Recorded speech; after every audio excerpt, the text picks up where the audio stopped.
Welcome to A Seat at the Table, a podcast for public service professionals by public service professionals. This podcast series is presented by Statewide Learning Services, a division of the Office of Management and Enterprise Services. In this episode, your host, Tanisha Haynes, invites Joseph Tassinari of the Osher Lifelong Learning Institute at the University of Oklahoma, and me, Statewide Learning Services' own Tom Tassinari, to discuss building a legacy of public service. So please, won't you take your seat at the table? Welcome to this episode of A Seat at the Table podcast. I am excited to be here today and to discuss what we're here to discuss with our very own Tom Tassinari and Joseph Tassinari, definitely a relation. Joseph is Tom's son. And we're here to talk today a little bit about a legacy of service. And so we're going to start off with giving both Tom and Joseph an opportunity to introduce themselves. Tom's voice, I'm sure, is familiar to most of you, but we're going to, in this episode, give him an opportunity to talk a little bit more about himself, something we enjoy when he does it, and give Joseph the opportunity to tell us about himself. And then we'll get into why we're here and talk about service and the legacy of service. So I'll start with you, Tom. Tell us about yourself and how you got where you are as it relates to what you do now in the service industry. Well, I would love to say that I started long ago as a young child with the noble goal of a lifetime of public service, but that was not the case. My service to the community, I guess you'd say, started with my career in the U.S. military. I was in the Air Force for 21 years. And I joined the Air Force to learn how to fix airplanes for free. I've always been fascinated by airplanes since the first time that my father took me to Logan Airport in Boston, Massachusetts, back when you used to be able to go into a glassed-in room and watch the planes take off and hear the pilots talking and all that. And learning how to become an airplane mechanic is very, very surprisingly expensive. The tuition to those kinds of schools, not to mention the amount of tools that you have to have, it's a mind-boggling number. So once I realized how big that number was, I started trying to, ask around for people that were knowledgeable about that stuff. And my boss at the time, I worked at a gas station in Charlestown, Massachusetts, and my boss actually was an airframe and power plant mechanic. And he said, man, why don't you join the Air Force? They'll train you for free. You can do 4 years and then you can get out. You'll be knowledgeable enough to pass the FAA test. And then you can go work at Logan Airport for Delta Airlines. So that was kind of my plan. And 21 years later, I retired from the U.S. Air Force, not as an airplane mechanic, but actually in a different job. And since then, I've done a few jobs here and there, mostly in the public service sector. But what led me to the state was I had some other positions with defense contractors doing training, design, and whatnot, the same type of things that I do for Statewide Learning Services. But the sense of importance and the sense of a unified team focusing on the same thing wasn't there. And that's what kind of led me to the state, because I wanted to have that feeling again, be part of a team that was bigger than me. So that's kind of what led me to Statewide Learning Services. And I've been there now for, about 4 years. It's hard to believe. Right. I love that. Led you to a team, wanted to be on a team that was bigger than you. It's fantastic. And Joseph, what about you? Tell us about what you do and kind of the journey that brought you there. Okay, my name is Joseph Tassinari, and I also had a period of time where I was in the U.S. military. I was in the Oklahoma Army National Guard for 6 years. I enlisted when I was 17. I would say that was kind of the beginning of my journey to the position that I have now. I didn't really join the military to gain any certain set of skills. For me personally, being that my dad was in the Air Force my entire life, and, we shuffled around a bit between different duty stations and things like that. So I got to see a lot of kind of what the military lifestyle was like, as well as my mother. She's still active in the Navy Reserve. She's actually deployed right now in Africa. So growing up for me, it was just a constant thing that I saw all the time was an attitude of service, whether that be to, one's country, like for me, or, service as I've developed the idea for later on, which is more on a personal level. And I think that just sort of being in that environment and having both parents be involved in the military in that way led me to, I guess, have a sense of duty.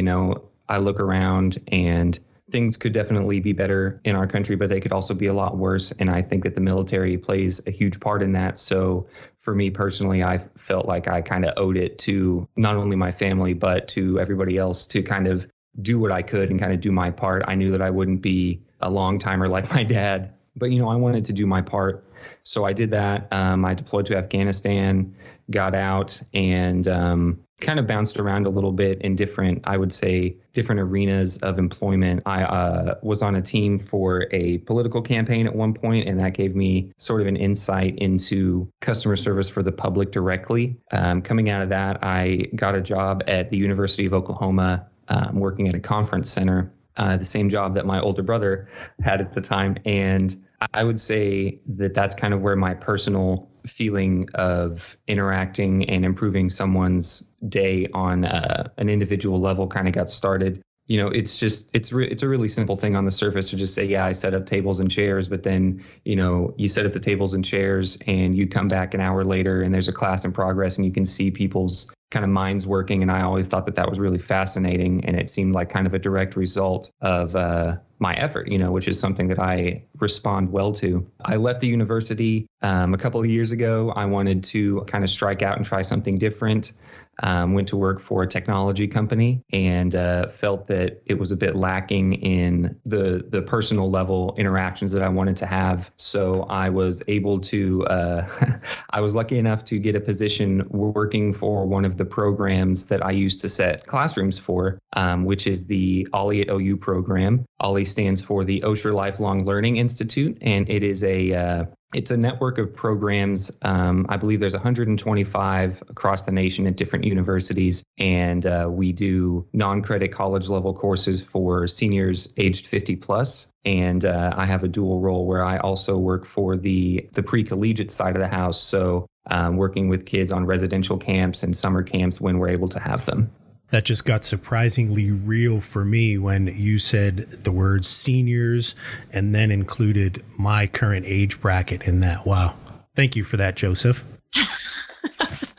And that takes me to a good point where we talk about the legacy of service. I mean, obviously, we have 2 generations of public servants here on our podcast. That is an interesting dynamic when we're talking about the different generations and what it looks like. And one of the things that I heard in both of your statements that when you described your journey was the first one, Tom, you said you wanted to be on a team bigger than yourself.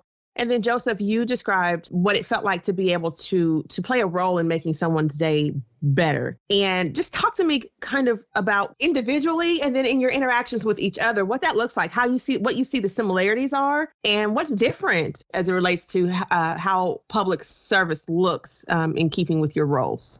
I'm with you, Tanisha. I really like the way that Joseph said that earlier, making somebody's day better. And that can fit into a lot of different boxes. There's a lot of ways that people's days become worse. Mm-hmm. I mean, the broad spectrum from financial stresses to health, right? Health and well-being. That's a big one right now. We've got both of those kind of wrapped up in all of this COVID stuff. Right. But, for my personal example, when I see somebody that's in need and I know that I have the ability, maybe not necessarily the budget or the exact perfect fit for them, but I have the ability to do something. I've always been kind of inclined to do that. I don't know where that came from. I don't know if that's just intrinsic values but yeah, if I have the means to help, I've always been the kind of person where I've been inclined to want to do that. Absolutely. And that goes along with how we see you on our team, Tom. It's been said that you thrive in a crisis. It's really where your strength is found. Why do you think that is? I'm glad that my team has that impression of me. It is not that way in my personal life. I can tell you that. I've been in a lot of situations, and mostly from the military, but the military has a checklist for everything. emergencies or emergency situations or crisis situations are no different. One reason that the military is so good at its particular set of skills is that they train and train and train and train and train so that when the surprises happen, it's not perceived as a surprise. You just flip to that page in your checklist and you start at step 1. And by the time you get to step 10, you have a strong confidence that all will be well with the world again. In my post-military professional life, I guess you'd say, I think I approach those crisis situations, number one, with a little different viewpoint, a little different starting viewpoint from other people. And what I mean by that is a lot of people's first instinct when they're in a crisis situation is to become afraid of what's going to happen. And I think due to my military career, I think I've developed an ability to look past that initially and say, what can we do? So there's my favorite movie is Jaws, the great shark movie from back in the 70s. And there's a scene in that movie that really, I think, captures that kind of mindset where the shark has already been messing with them all night long. The boat is half sinking. Their radio is out. They've realized that their cage isn't going to work. And there's a scene where a lantern falls onto the deck and catches fire. And in spite of all of the other things that are going on, they know they're going to die at this point. But in spite of all of that, the captain looks at the police chief and says, "Chief, put out the fire, will you?" In a very calm way, because in that moment, that was the biggest threat. The other stuff was less important. And I think the way that my mind works after so many years in the military, I think my mind goes to the place of, okay, what's still working? What can we work on? Let's not worry about, the fire that's in our face right now. Just put it out and we'll focus on the rest of the stuff. Like I said, I wish I could do that when stressors pop up in my personal life as well as in my professional life. But yeah, I think that's a big part of it. That conditioning of your mind to focus on what the most important thing is. My youth basketball players, they come to me a lot during games with, I can't cover him. He's too quick. I can't block his shot. Well, what can you do? Find something that you can do and focus on that. And then when that thing is no longer an issue, then we'll find the next thing that we can do. So I guess just keeping positive. That's fantastic. What can you do? It's very common, I think, for a number of us that when things happen, we're in the midst of a crisis or, like you said, there's fires burning all around us, that we, get overwhelmed with all of the things that we can't do, that we can't control, that we can't fix. How about you, Joseph? You want to weigh in on that one? I know you've had some experiences like that too. Yeah, I would say honestly that our philosophies are very similar. I'd say that we just think about it a little bit differently. For me personally, and I think a really good example of this would be the ice storm that happened recently. I tend to approach things, especially when there's several large fires burning kind of in my face, Tanisha, like you said, with an attitude of what's the most difficult thing, because I want to do that first.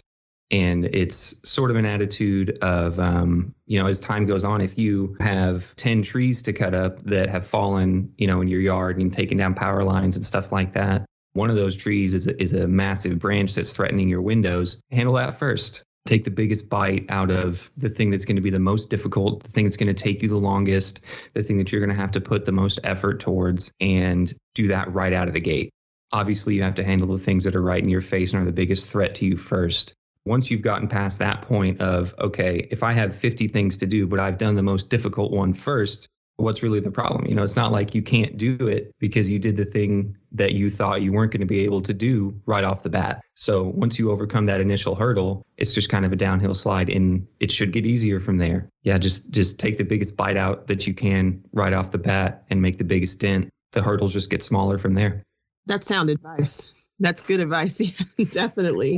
I'm kind of like my dad. I wish I could take it in every aspect of my life. Where did that wisdom come from? Man. I was going to say, I hear some similarities. Definitely. You had mentioned earlier, Tom, about, being kind of driven to just do the thing that needs to get done. And you're not sure where that came from. And I wanted to ask Joseph, does he have that same thought process, and does he know where it came from as it relates to how he might have gotten it? I have the same thought process, and I know exactly where it came from. And that was both of my parents. I believe it. That's fantastic. I believe it. I can't take all the credit. We had a saying when I used to fly for a living that no matter what emergency checklist you're currently in, and that could be, there's a million of them, engine out checklist, a fuel leak checklist, a, smoke inside the cabin checklist. No matter which checklist you're in, the first step is always fly the plane. Because if you mess up that first step, none of the other ones are going to matter. And it's easy to get overwhelmed by the situation and forget that, hey, guess what? No matter what else you do, the ground is still down there and it'll kill you if you run into it. So fly the plane. That's going to be like a Post-it note on my computer. The first step, fly the plane. That's going to stick with me, definitely, as a metaphor for just kind of being able to focus in. I like this analogy, and I like the idea of taking that first step, making it be the biggest step, but then also the most practical, the thing that is the most important, and paying attention from that perspective. How else have you been able to make a positive impact with those, what seems to me like superpowers? Because I struggle with being able to do the very things that you two have described you go to first. What else have you been able to do from that perspective? In my case, I'd say the biggest impact that I've made is not only teaching at least one son some of this stuff. Maybe that's just osmosis because I tend to ramble. And, if you're around the same phrase long enough in the same repeated story, if you hear it enough, you adopt it, right? But teaching others is something that I have really gotten a lot of joy out of in my life. One of my fellow Air Force instructors, he used a great analogy once with regard to students. He said, when they get to us and they've never been on the airplane before, they're a piece of clay. And that piece of clay, it's just clay. There's no impurities in it. There's no dirt. There's nothing. It's perfectly pristine. And to be able to take a piece of clay, so to speak, and 8 or 10 training flights later, watch that person, watch them transition from somebody who knows nothing, and then see them at the end of their training, watch them transition to a competent, qualified crew member. That was very, very rewarding. You never know, right? They might be the crew member on a flight where you're a passenger and they might save your life. So I think there's definitely a vested interest mentality there. And, obviously Joseph is only one of 5 sons that I have. So I do have a vested interest in creating a better future. So absolutely. Yeah, absolutely. And you brought up the training and teaching, and both of you now have landed in that industry, taking your love of public service and your need to make a difference and turned it into a profession where you are training. Talk to me about in what ways you're able to take your desire to make the world a better place. Joseph, you wanting to make people's day better, making an impact in the world in that way. How does that translate in the training field that you're in? Did you want me to go first? Sorry. Yes. I'm going to take a break. I want to hear some more of your wisdom. Oh, geez. Okay. Well, it's dollar store wisdom. It's cheap. So, for me, I operate from a public service standpoint, I guess, by a very simple rule, and I call it the rule of ones. If I can make one person's day 1% better day to day, then that's a day that's worth it to me. In my current role, that means a lot of different things. For the Ollie side of the house, being that, we work with a lot of older citizens, ones that, don't really have the hustle and bustle of day-to-day life that younger families might have. Most of the time their kids have, grown up and things like that. So I think that it's very important to continue to provide everyone with a way to use their brains on a daily basis. And for me, watching our members have such a passion for lifelong learning and such a passion to continue to find out things that they didn't know, they haven't known their whole life, or maybe the things that they have a little bit of knowledge on and just want more. That's just kind of what it boils down to, is they just want more. I view it as my role to provide that for them because, lifelong learning it's extremely important. A lot of studies that I've seen have shown that as we age and, we use cognitive function less and less, our chances of things like Alzheimer's go up and things like that. So I think it's extremely important, even from a health standing, to continue to engage with the older members of our society in a learning capacity, because they do crave it and they are just absolutely fantastic. And like I said, I want to provide that for them. For the pre-collegiate side, I just want to be a positive role model for them. I have not had a chance to work with the kids directly yet. This year is my first year on the job. In my current role, I started in January, and so had a little bit of time to get my feet under me. And then with COVID-19, we all have been working from home since then. So we've really had to rethink the way that we do our pre-collegiate side of things, because so much of it is based in-person interaction. And one of the things that we've been able to do is actually produce a series of videos, some with an educational component and some that are just for laughs. And I view it, like I said, just to be kind of a positive role model. I am the second oldest of my dad's kids, so I have several younger brothers who I don't know if they look up to me. I would hope that they do. I'm kind of a weird guy. I won't lie. I've got a bunch of tattoos and stuff, so I don't know if I'm like the best role model, but I try to be. And I want to extend that to, the other kids. A lot of the videos that I've made this year for posting on our pre-collegiate stuff has a basis more in science, just because I think that kind of stuff is cool. I made, at one point, I made like a homemade lava lamp out of, oil and Alka-Seltzer and baking soda and food coloring. And I just really view it as a chance to be a good role model for kids, even if we can't have face-to-face interaction. I want them to be able to, take something away from it when they see me. That's great. How about you, Tom? How are you taking your public service philosophy, so to speak, and applying it in this training industry? Joseph mentioned one of the things that I really like about what you just said, Joseph, was the connection, what you do to the wellness of others. So even being able to tie it into providing an opportunity for those who are in the aging community to be able to stay in a lifelong learning situation, and how that connects to their health and wellness as they progress further along in life. And I think it's so very important that we're able to connect what we do to a bigger purpose. So that's definitely kudos to you on that. I think that's fantastic. So Tom, what I'm asking about is, how are you taking your public service philosophy and what drives you in public service, and how are you applying it into the training industry now? The training industry and the way people train, they changed a lot this year. We literally woke up one day and found out that we can't teach in person anymore. So once you get past that initial shock of, seeing the fire on the airplane, so to speak, then you got to switch your mind, right? So you got to say, okay, where's the closest fire extinguisher? Got to start doing that damage control. So when I first heard that we were not going to be able to do in-person instruction for a temporary basis, right? Remember at the beginning, we were like, it'll be a couple months, but then we'll be back in the classroom.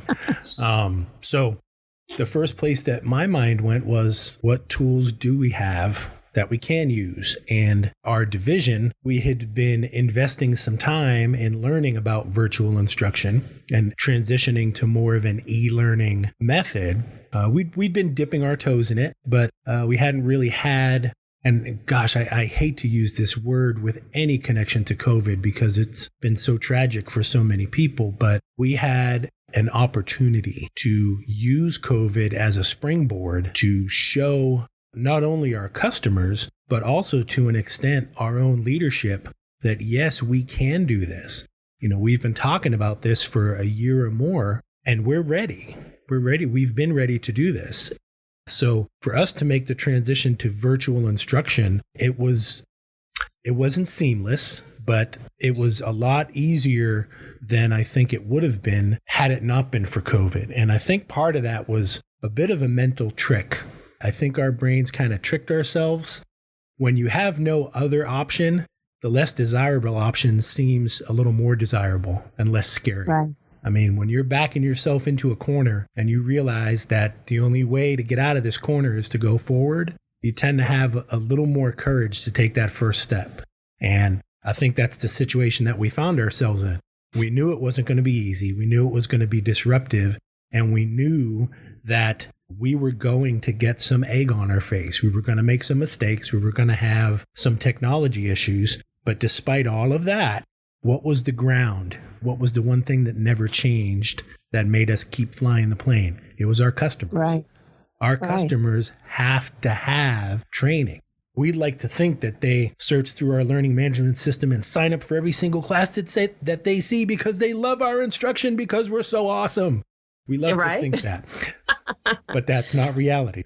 I'm sure there are some people who really approach it that way, big fans of lifelong learning.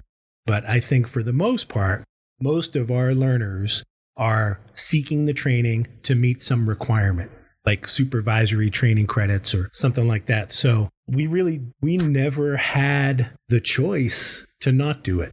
And I think that kind of gave us a subconscious motivation to leap right into it. And as a result, gosh, we were without classes for 3 weeks? If it was even that long, I mean, it was almost immediate. So yeah, I guess that's probably the best example of taking something that I knew of, because I knew how Adobe Connect worked with the virtual platform, and getting that rolling. That's probably the best example that I can think of, because the beautiful thing about public service is you'll always have customers. Right.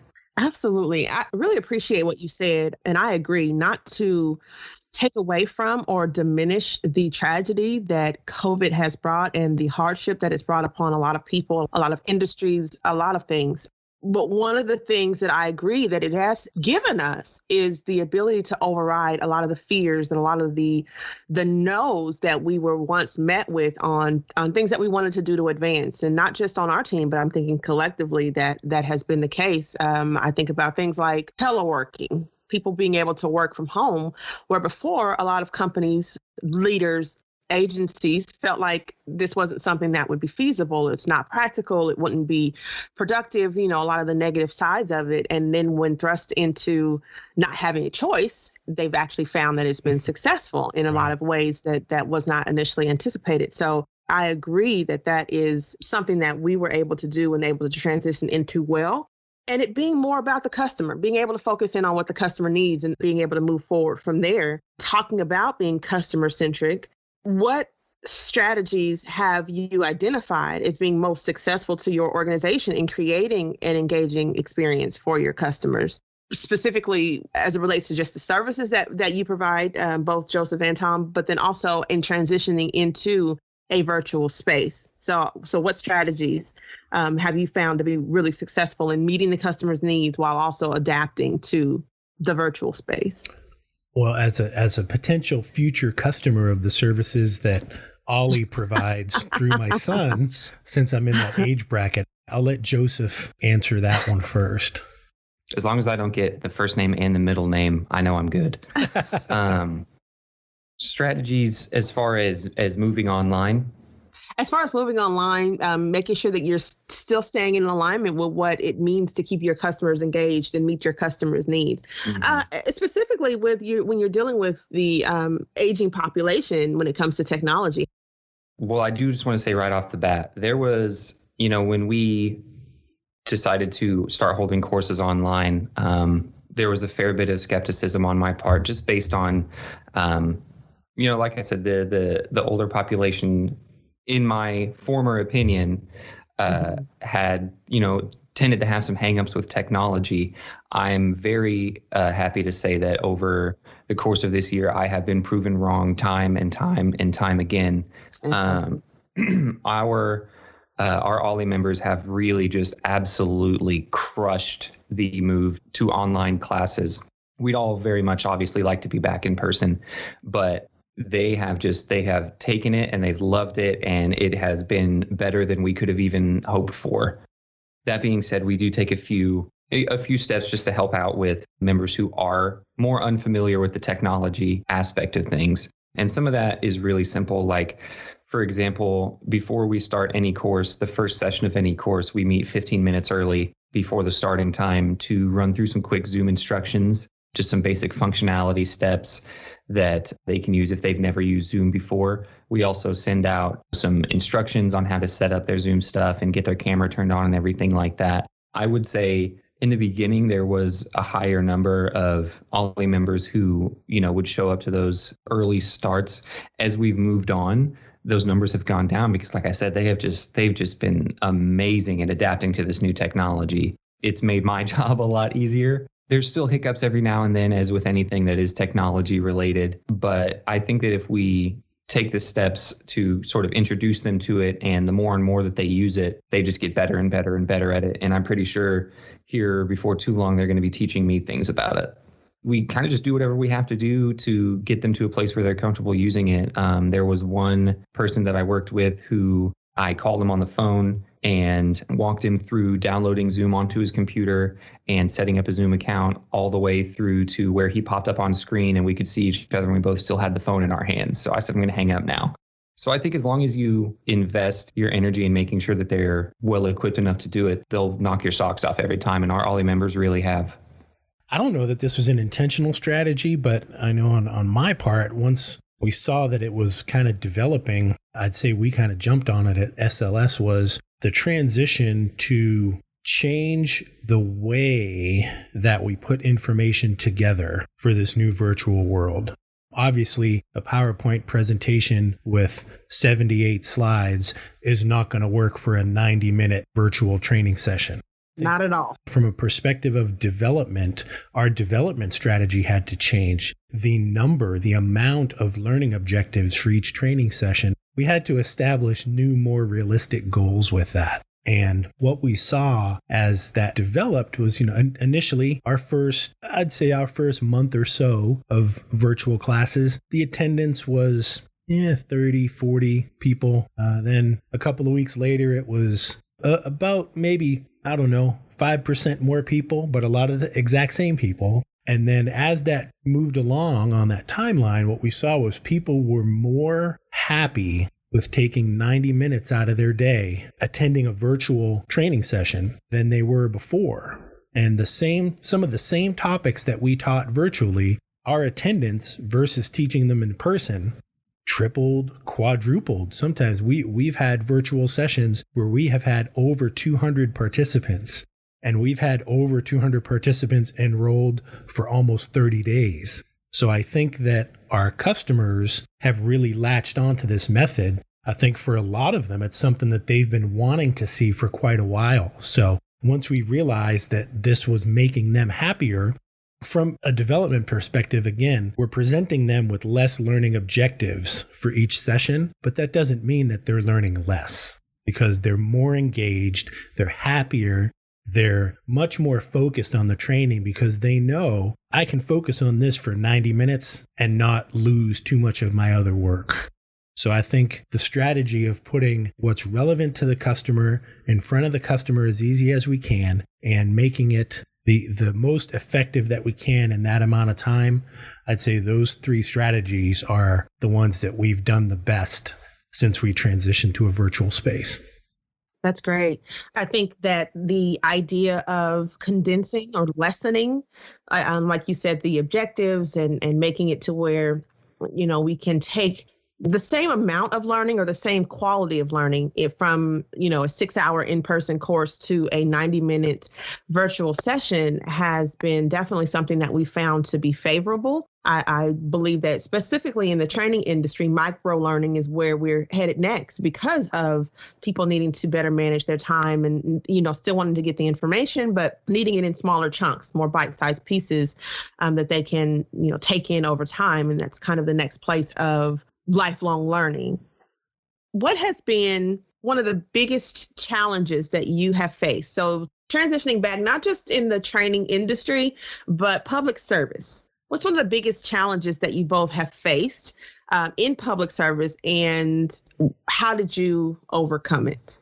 If there were one consistent thing that I would say I've experienced as a theme of public service, whether it be federal service, state service, even, really any large organization, it is the mindset of people, and these people exist in every level of the organizations, people who devalue training. And what I mean by that is people don't commit the funds necessary to keep a highly trained workforce. Yet these same people are the first ones to complain when the workforce's capabilities or safety suffers. That paradox, if you want great training, you have to pay for great training. It's that the more with less, right? Always having to do more with less. Now, the good part of that is you get some people that can come up with some pretty creative solutions if they've operated in that mindset for long enough. If I could go back at various points in my career, That's one thing that I would change is I would grab those people who make those decisions and try to make them understand if you don't invest in this now, because training is an investment. If you don't invest enough in this now, it's going to cost you more later at some point. I'd venture to say, Tom, that you might not be able to do anything to change that mindset of the decision makers. But if I evaluated your role specifically on our team and the impact that you've made, even to me personally, I would say that that's a driving force for you, because you come up with ways to make training quality and so valuable with less a lot of times. And I feel like it's probably as a result of just you wanting to make a dent in that thing and find a way, an out of the box type of way to still accomplish that. So I say kudos to you for the difference that you make, even if the original solution that you might desire isn't accomplishable. You know, dirt's not a real pretty way to put out a fire, but it works. It works. What about you, Joseph? What are some of the challenges, or maybe a theme of a challenge that you faced in public service, and how have you overcome it? I would say that my biggest challenges honestly have come from myself. There have been a lot of times in my life when I have felt the effect of a phenomenon called Imposter Syndrome. Oh, yeah. If anyone's unfamiliar with that, it's just kind of the idea of one doesn't deserve the accolades that one has, or one is not qualified to be doing the types of things that they're doing. And I honestly would say that that's kind of a recurring theme for me. When I first joined into the Army, you know, I was a 17-year-old kid in basic training. I had been out of high school for a month, you know, and I was kind of like looking around. I was like, what am I even doing here? You know, and then fast forward from that to being 19, going on deployment, and again, looking around in the middle of it and being like, what am I even doing here? Fast forward to now where I work for, you know, I'm involved in a university. I'm working for college level programs and things like that. I'm not a college educated guy. I'm just a dude. But I would say that the thing that I have always come back to is something that I heard years and years and years ago. I don't even remember the first time I heard it, but I remember adopting it kind of in my high school years. Was there's an interview with Will Smith where he talks about a summer that he and his brother had to build a wall outside of his dad's, I believe it was a mechanic shop. I may have that wrong. If so, I apologize to anyone who knows more than me. And he kind of described looking at this seemingly insurmountable task of building this wall and having a mindset of, you don't have to build a wall. You know, you have to lay one brick. You have to lay that brick as perfectly as a brick can be laid. And once you do that, you're on to the next brick. And all you have to do is lay that one brick, but you have to lay that brick as perfectly as a brick can be laid. So I would say that a lot of times when that kind of rears its head and I take a look around and I'm saying, you know, I'm under 30 working with both seniors and, you know, the pre-collegiate side of things. And when it kind of rears its head, you know, I don't really know what I'm doing here. I can harken back to, number one, all of those bricks that I've laid before. And I can kind of see, I don't view it really as a wall. I view it as a walkway. Now I can kind of turn around and look at all of the bricks that I've laid. At that same time, I just remind myself, okay, you know, so you're feeling this kind of way right now. You don't have to solve the world's problems and, you know, fix everything for everyone right now. All you have to do is lay one brick. You just have to handle this one class. You know, you just have to set up, do this one call. You just have to take these little tiny things, but lay that brick as perfectly as a brick can be laid and then move on to the next. I love that. That is fantastic. That is such sound advice.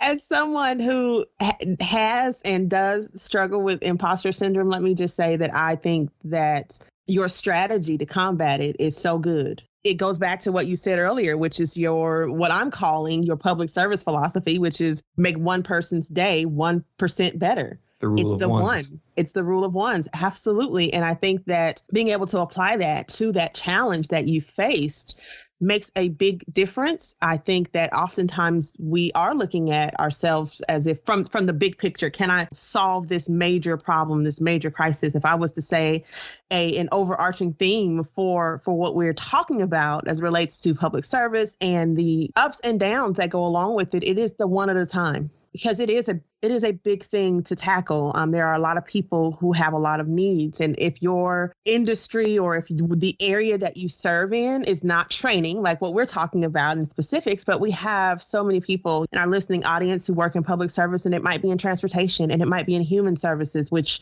man, I can only imagine how insurmountable those tasks feel at times. Might be in healthcare, especially right now. That's a big deal. And I'm sure that there are some people out there who feel like, who am I to be the one that can work on this or can fix this or can solve this problem? And definitely being able to just kind of take a step back. I love it. Just make sure the plane keeps flying. Do what you need to do to keep the plane in the air. And then one thing at a time, one brick. And then that extra level of excellence that says, don't try to do the thing perfectly in its entirety. This one step, do that well. Make sure you're doing that one step perfectly. And I think that is huge for those of us who can relate to what you're saying. And I also appreciate the fact that in talking about the challenges that you faced in public service, that it wasn't just an external thing. We all have these things that we can't control, right? Like, Tom, your example is spot on. When we're faced with something, we care about what we do. We want to make a difference. You see the impact that these types of decisions make, and you have no control over them. So you try to figure out how you can make a dent in the thing, but then also being able to acknowledge and realize that sometimes our biggest challenges come from within. And so thank you for being willing to share that with us. And because I'm sure you're not alone, if we could really just kind of take a step back and see what's been the theme of the challenges that we've had, I'm sure some of us, myself included, would be able to identify some of those being definitely things that are self-inflicted or done on the inside. So that is fantastic insight. And I'll take your dollar store wisdom any day. I appreciate that. Thank you. Sometimes that question, what can you do? We have to remind ourselves to ask ourselves that question sometimes too. Yes, absolutely. What would you say is your message? What banner do you wave in hopes of making a positive impact?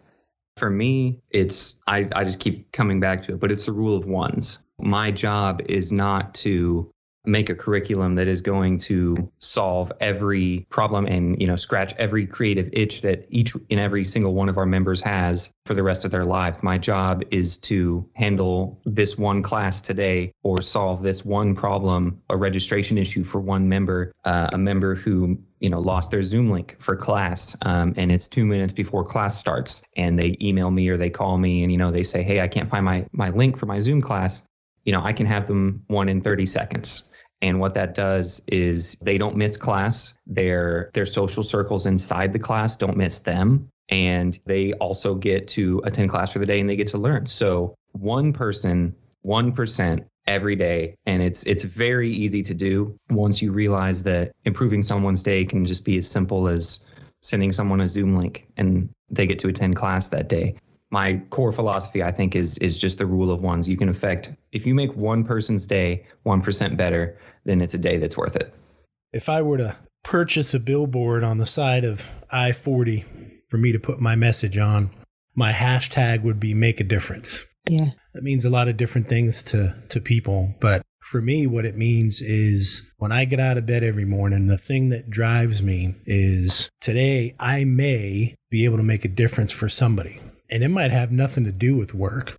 It might have to do with just kindness or respect or, that stop sign where everybody's confused. Stop signs, God, they make people act like deer in headlights. It's not that hard, people. There's simple rules. But when people get confused, just being the one that says, go ahead, you go first. I'll wait for you.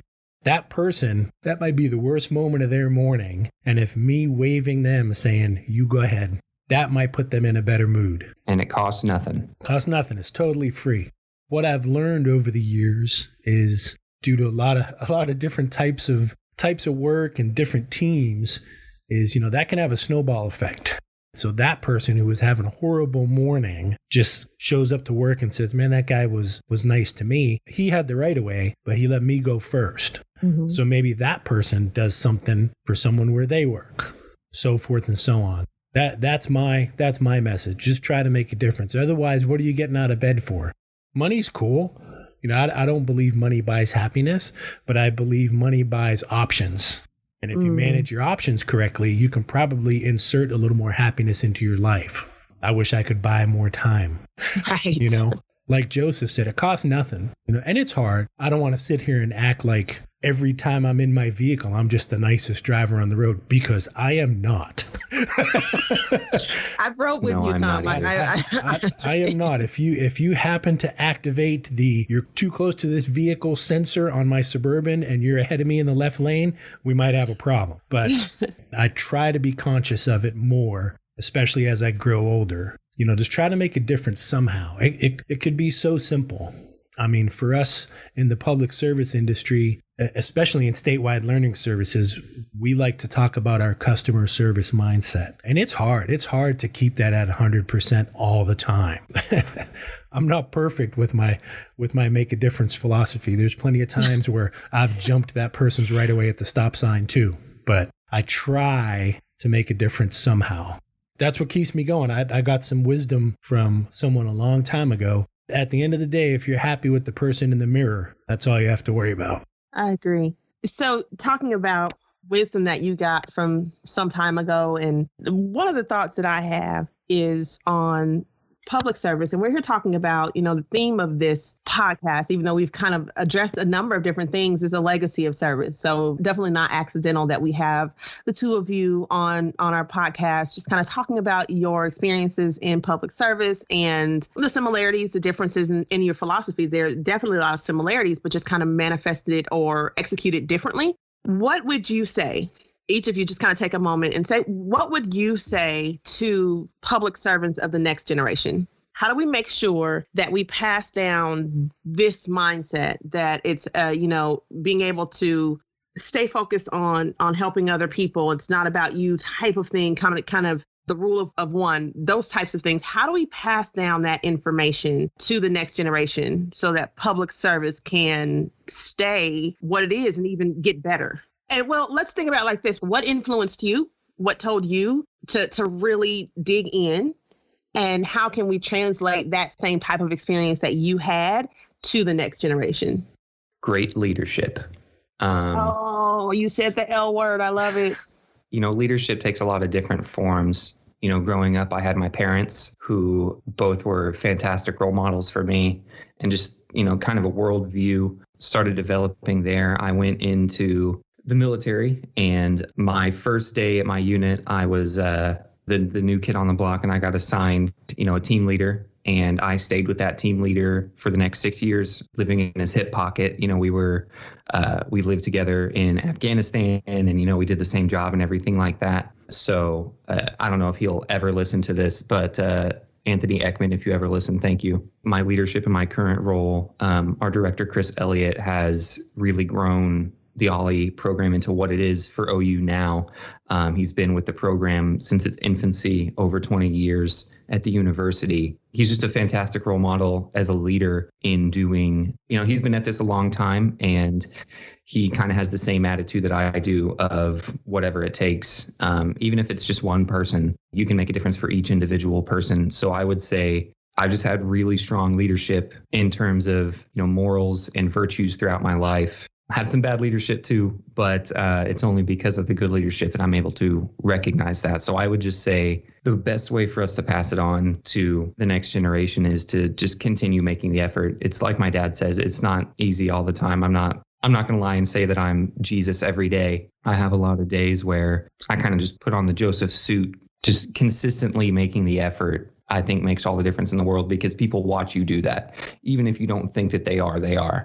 People pick up a lot of cues from the leadership above them. So I would just say make the conscious effort and make sure that you do it consistently, and it'll pass on. Fantastic. A couple of things that I heard, definitely the leadership piece, but the other part that you mentioned is the idea that it's not going to be perfect every day, that you're not a failure, and that you still belong, and that you're still making a difference, even on those tough days, even when you have to put on the suit that says I'm here. That's just a matter of being human. And so I think that sometimes we feel like if we find ourselves there, that means that you're not performing well, or you're not giving it your best. And so I definitely appreciate you sharing that to help others understand that is okay. Thank you for that. Definitely. Mm-hmm.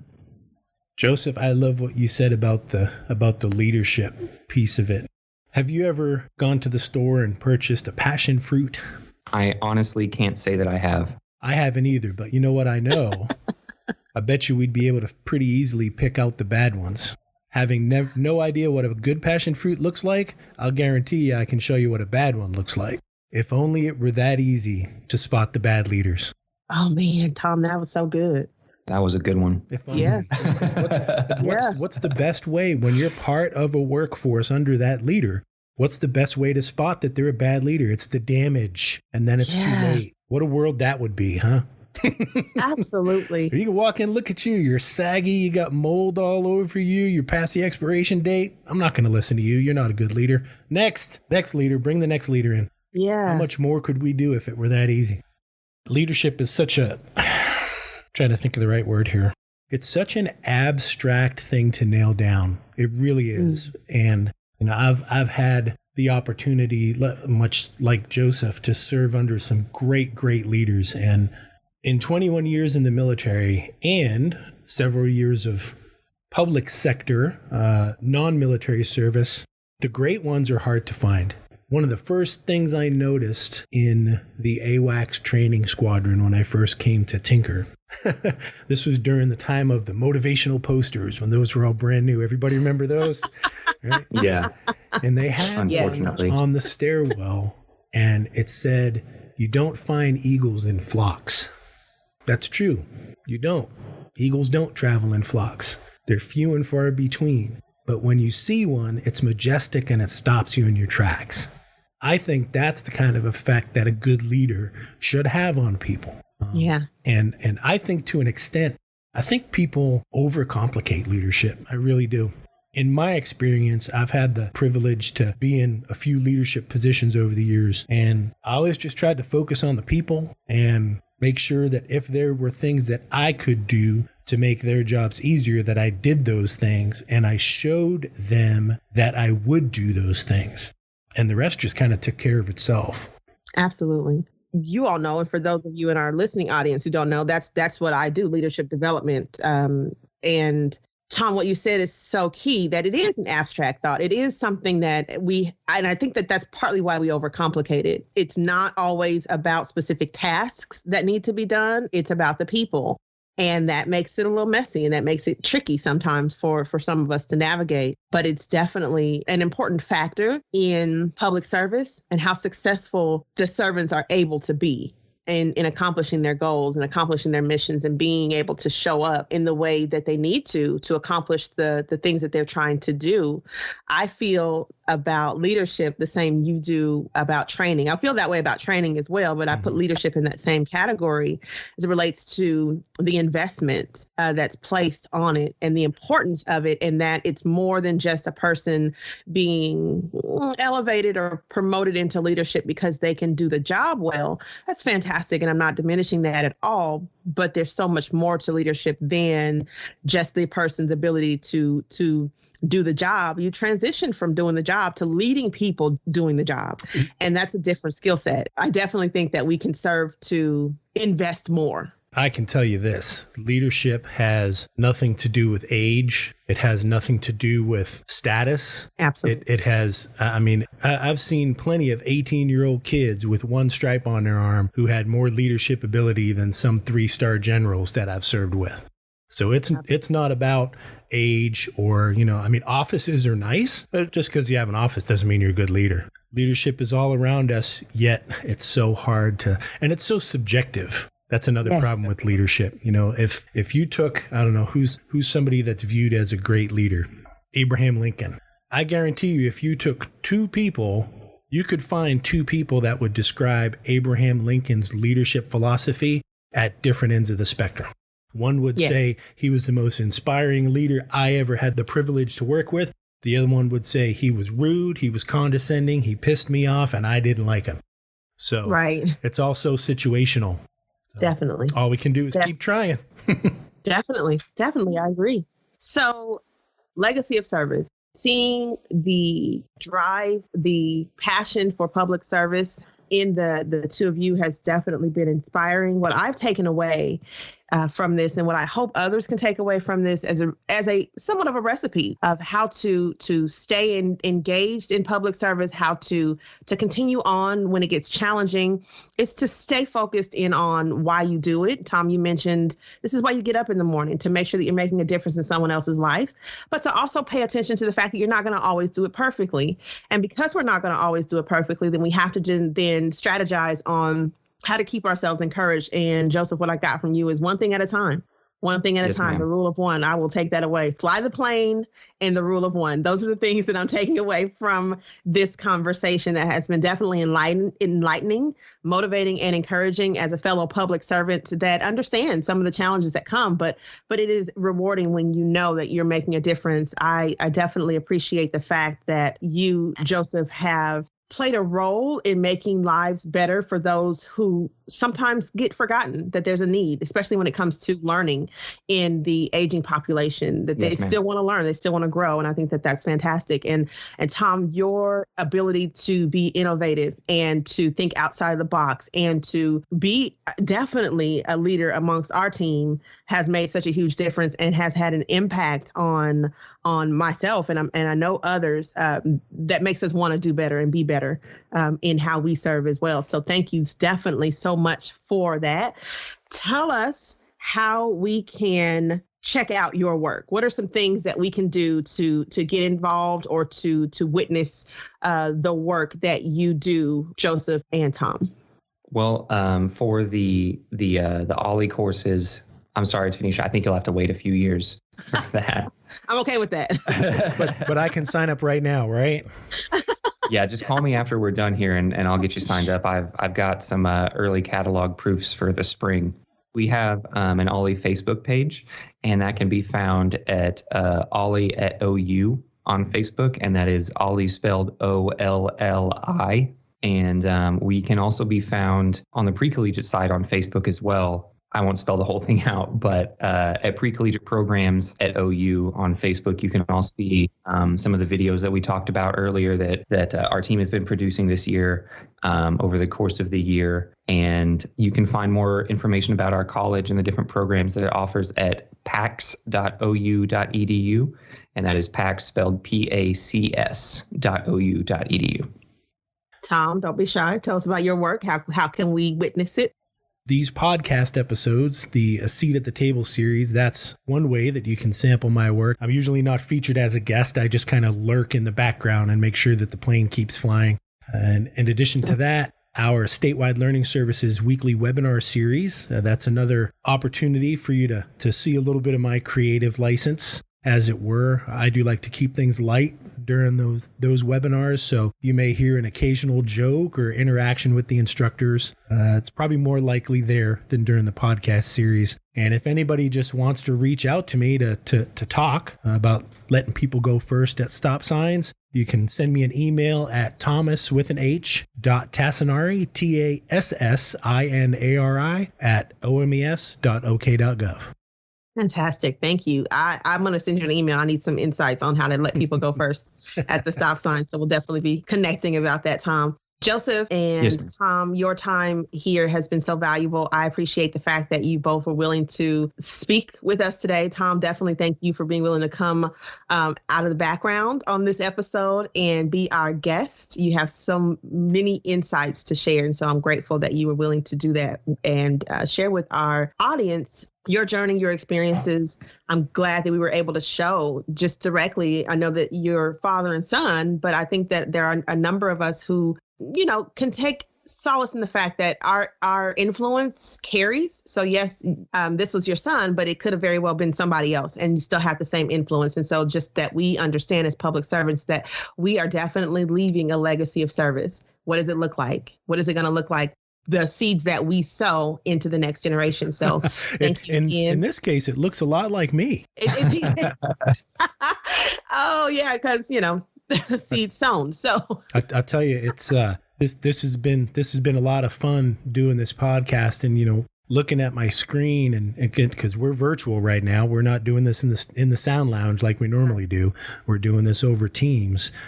hearing the things that the intelligent, wise things that are coming out of this person on the screen, and then realizing, oh yeah, that's my son. Yeah. That's been a lot of fun. Fantastic. I bet. And it's definitely something that we can all take away from it in understanding that our influence is greater than we will ever believe. What is it that you're influencing? What difference are you making? And how are people viewing the services that you provide? What legacy are you leaving? So thank you so much again, the both of you, for being here, for sharing your thoughts and insights. Thank you to our listening audience for being willing to listen in on us. And we hope that you were able to gain some things from this episode. Until next time. Thank you for joining us. Today's podcast is brought to you by the Oklahoma LinkedIn Learning Program, bringing on-demand training courses to all state employees. Until next time.